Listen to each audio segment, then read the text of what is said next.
আসসালামু আলাইকুম। দীর্ঘ 1 মাসের উপর তাকে ওই যে আপনারা এখন বাড়িঘরগুলা দেখরা এগুলাত কিন্তু মানুষজন বসবাস করা ও দোকান মানুষ আটিয়া যাইরা এবং কয়েকদিন আগেও যে আমি আপনারা ভিডিওটা দিছি এই সময়ও কিন্তু মানুষ আটিয়া যেতে আপনারা দেখাইছে ও দোকা ফরিয়া আসলা। সিলেট সুনামগঞ্জ গত 3 দিন বৃষ্টিপাত বেশি হওয়ার কারণে সুরমা নদীর পানি বিপদসীমার 30 সেন্টিমিটার উপরে দিয়া অতিবাহিত হইতো আছিল। তবে আজকে শেষ খবর পাওয়া পর্যন্ত সিলেট সুনামগঞ্জ সুরমা নদীর পানি 20 সেন্টিমিটার উপরে দিয়া অতিবাহিত।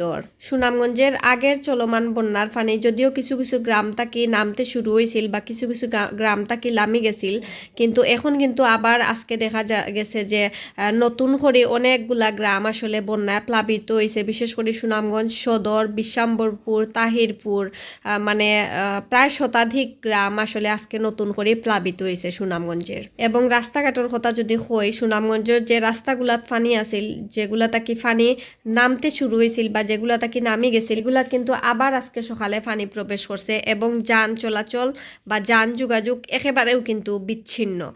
মানুষ যে ফায়ে আটিয়া যাইতা আসলে ফায়ে আটিয়া যাওয়ার মতো পরিস্থিতি নাই, কারণ ফানি অতটা বেশি এবং রাস্তাঘাটগুলা অত পরিমাণে বাংছে।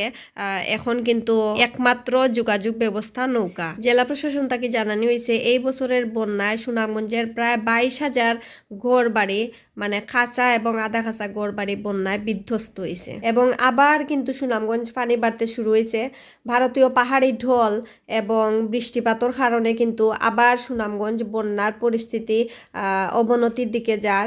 এবং আমরা ভারতের আসাম আমরা দেখতাম পারছি আজকে আবার নতুন করে বন্যা পরিস্থিতির অবনতি হয়েছে। এবং ভারতের চেরাপুঞ্জির এই মুহূর্তের আপডেট হয়েছে, ভারতের চেরাপুঞ্জি তো এই মুহূর্তে বৃষ্টিপাতর এবং আগামী 2 দিন এই বৃষ্টিপাত অব্যাহত থাকতে পারে বলিয়া জানাইছেন ভারতীয় আবহাওয়া অধিদপ্তর। এবং আমরা সিলেটও আগামী 24 ঘন্টা অতিবৃষ্টি বা ভারী বৃষ্টি হইতে পারে বলিয়া জানাইছেন আবহাওয়া অধিদপ্তর। মোট কথা ভারতীয় পাহাড়ি ঢল এবং বৃষ্টিপাত এই দুইটা মিলিয়াও কিন্তু আমরা সিলেটের মানুষের ভিতরে এখন একটা উৎকণ্ঠা কাজ করে। পাহাড়ি ঢল এবং বৃষ্টিপাত যদি অব্যাহত থাকে তাইলে সুনামগঞ্জ এবং সিলেটের বিভিন্ন জায়গার বন্যা পরিস্থিতির আরো অবনতি হইতে পারে বলিয়া জানাইছেন সংশ্লিষ্টরা। সুনামগঞ্জ বিভিন্ন আশ্রয় কেন্দ্রত আগেও মানুষ অবস্থান করছিল আশ্রয়রত অবস্থায়, কিন্তু আজকে সকালে জিনতাইন বাড়িত ফিরছিলা পানি কমার কারণে আজকে কিন্তু আবার তাইন দেখা গেছে আশ্রয় কেন্দ্রত গিয়ে আশ্রয় লওয়া লাগছে পানি বৃদ্ধি পাওয়ার কারণে। সার্বিকভাবে আমরা কইতাম পারি সিলেটের বিভিন্ন অঞ্চল সহ সুনামগঞ্জের